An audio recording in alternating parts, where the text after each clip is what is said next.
it's really, really Gaga crazy.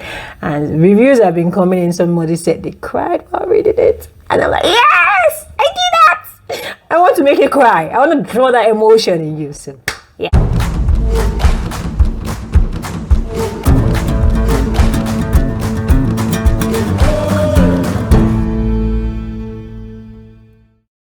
Hello and welcome to my side of the internet. I am Camaa, the eccentric diva, and on this channel we talk about books, writing, publishing, sex, and sex education.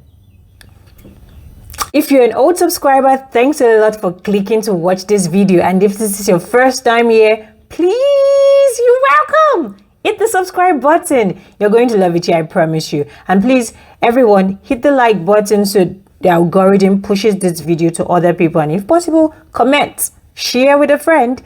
There's love in sharing.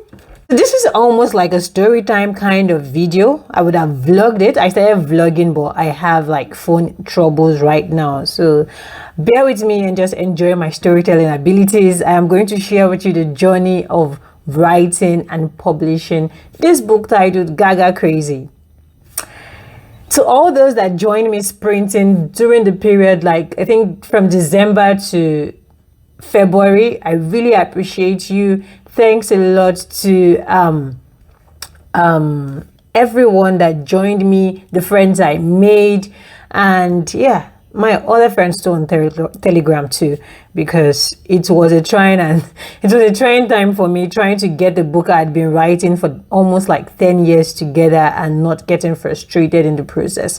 This would have been like Gaga Crazy could have been my first book, the first book I published, but as God would have it, it never was, and I'm so glad it never happened, because I doubt I would have done justice to the story. So this one here is already like a tidbit for you. If you have a story that you're still struggling to write, it's fine. Just let it happen. Let it flow.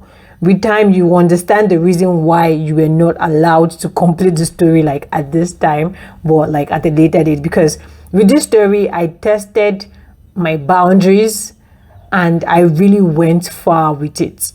With research, with my writing style, with character development, with even my personal like beliefs. I tested myself with the story, and by the time you read it, I'm sure you would understand what I'm trying to say, and I hope to hear your feedback and reviews. Please drop them in this video if you've read the book already. And that's Gaga Crazy once again, guys. So how did it all start? So I have a note here.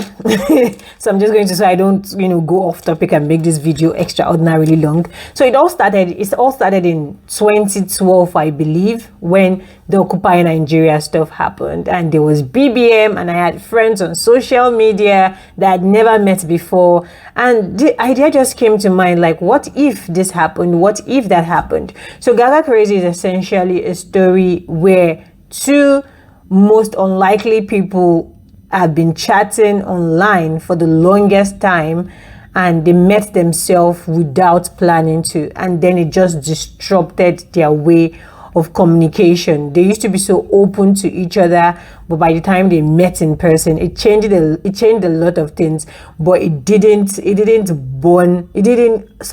quench the fire, the chemistry they had, or the love they started feeling for each other, like now that they had met in person.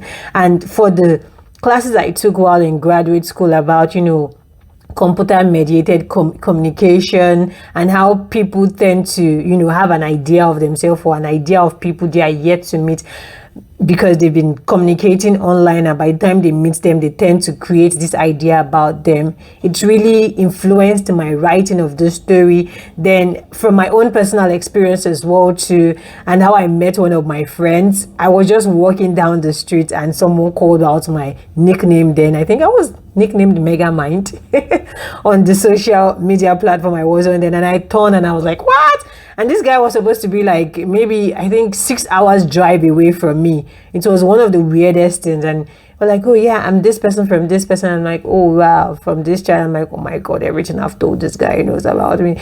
And that's how our relationship just our communication online ended. But yeah, I started writing it in 2012. The whole Nigerian thing happened, so I tried to infuse that in the story as well too, because I wanted to show that okay, there was a lot happening in their environment, the external factors pushing them together, and their internal factors also, then their own personal conflicts that is also, you know, restricting them or pushing them to get closer to each other, like the things they share and tell each other. And then I stopped writing it. Then in 2014 again, I picked it back up and I started writing it, and I actually went almost, I think, 40% through the story, because then I think I tried outlining a little bit for the story, but it's I was just a little girl. What did I know? I didn't even know there was anything like AutoTube. I wasn't watching any video to understand how to write better or whatever. But I knew I wanted to write about a guy who was, you know, abusive in the relationship, but he didn't know it was abusive until he went for therapy and checked himself out. That was just like my childish want for the story, until I got into the story and then I started experiencing it myself, and I'm like, no, what you're writing is toxic. You can't publish this. Are you trying to tell people to stay in relationships that are toxic? So I had to think of a way to tell a better story.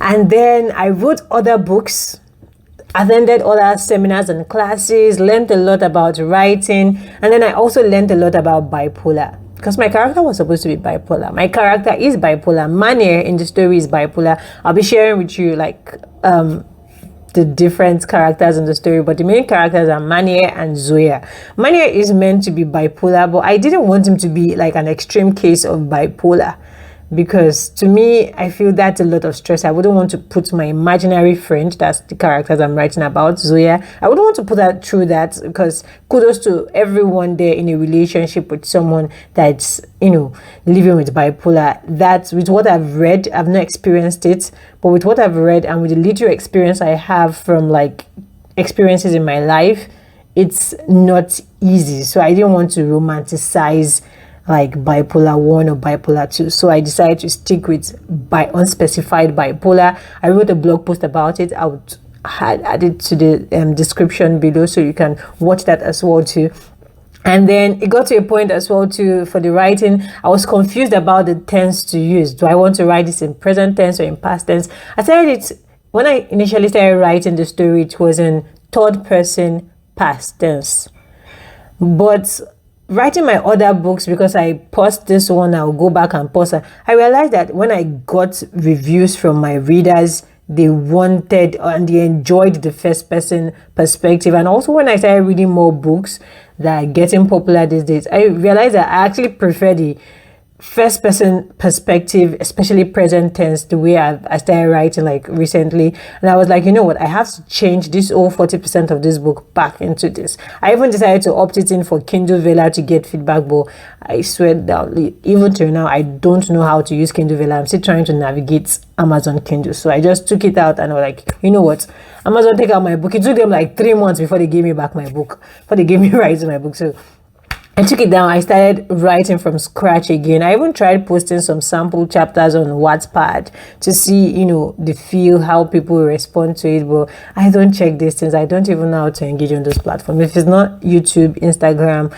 and now TikTok and my blog, I am lost. I just have so many accounts everywhere. But if you email me, definitely I respond well to emails. So yeah, I decided to stick to present tense, first person POV, dual POVs, and I kept writing, I kept researching, and I was like, you know what does it feel like to be bipolar and to live in Lagos, Nigeria, or in Africa? I did my research, and like honestly, the only things that were coming up were just this research for Enugu in a psychiatric ward and all that. I'm like, that's not the type of experience I want. I want someone's full experience.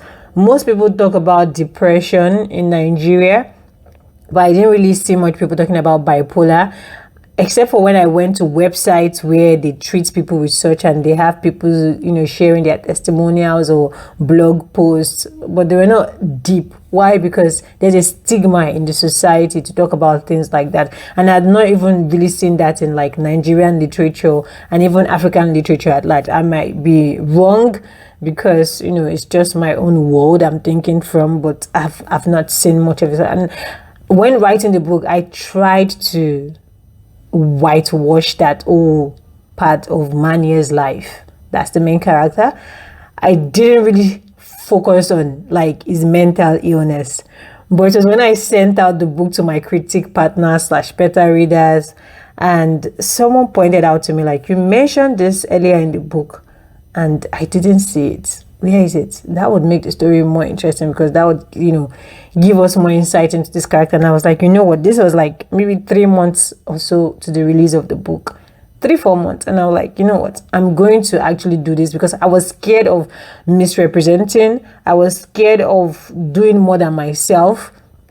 And I was like, what? I'm just going to do it. I don't care anymore. I'm going to do it. I'll do it. If I'm the first person to do it, it's fine. If I'm the last person, if they'll bash me and drag my name and my book, I don't care. I just want to write the story the way it came to me the first time, about someone in a relationship where things are always going up and down, but they don't really understand why, and they think maybe they are the problem. Like, both characters think they are the problem because one had never been like in a relationship with someone like this, and the other person has never been committed to a relationship because of his past experience, and that was like a trauma from his childhood. And then I also spoke to a friend about the story and the other characters in the story, and was like, why don't you turn this into a series? And I'm like, I'm not done writing this one yet. I'm still having a headache for writing it. They're telling me to turn it into a series. But which eventually I did. It's a series now. Like, I have the outline for the first 3 books, and even when I give the final book to my friend and author Elle Lee, she was like, I need to know the story of Zoya's brother. We need to see he and his father's relationship, him coming back to the family, something about, the prodigal son, and, emotional abuse, emotionally absent fathers and all that. Like, because most African fathers are, okay, this is also my narrow-minded point of view, emotionally absent. They're like, I'm here to provide for you. That's all. You won't hear me do this. I won't do that. Like, they don't say it, but that's how they act. And I was like, what? I'm also going to explore that. So I have that in the making. The book is now 6-part series. Everything standalones, actually. Each story ends on their own. And definitely I'm doing something new. I have extended epilogues. So even if you don't want to read the story, you can just click on the link below, register for my newsletter, and you get like a short story snippet of their happily ever afters. But if you want to read the whole thing and get the whole feels, my books are available on all the platforms you can think of. And and the series keeps growing. I really want to, explore this new world I've found. I won't really focus on like mental illness. No, there are other things I want to explore. Like, the next book in the series is about age gap romance, about betrayal, forbidden romance. The 3rd book in the series is about a morally grey character. It's going to be my first morally grey character too, and I'm so excited. That's like my favorite so far. I pray I've done justice to like the main characters in the other books, but yeah, that's also in the works. Then we also have, there's so many things, like my recent experience where I went out, like I said in one of my videos, I think you should watch my AuthorTube tag. I mentioned something about using my personal experience from when I experienced my life with people and putting it into my writing. So someone said something that really stuck with me about, why would she have a baby and the guy would never know? That's no, I'm ending that relationship. So I'm like, ooh, I'm writing something like this. Tell me more. I want to know more. What do you think about this? But yeah, I can't wait for you to read Gaga Crazy. Gaga Crazy is available on all platforms. I hope that you enjoy the story more than I enjoyed writing it, because it was really stressful writing. because there are a lot of like bumps and grind. It's really, really crazy in there, in that book world. It's really, really Gaga crazy. And reviews have been coming in. Somebody said they cried while reading it. And I'm like, yes, I did that. I want to make you cry. I want to draw that emotion in you. So, yeah. All right, this is where I end the video. Please hit the subscribe button if you have not subscribed. This is me. You enjoy me. If you love me, just stand by and share this with other people to join this community. And yeah, see you in my next video. Till then, like, comment, share, subscribe. I can't wait for you to read Gaga Crazy. Thank you. On to the next video. Yo.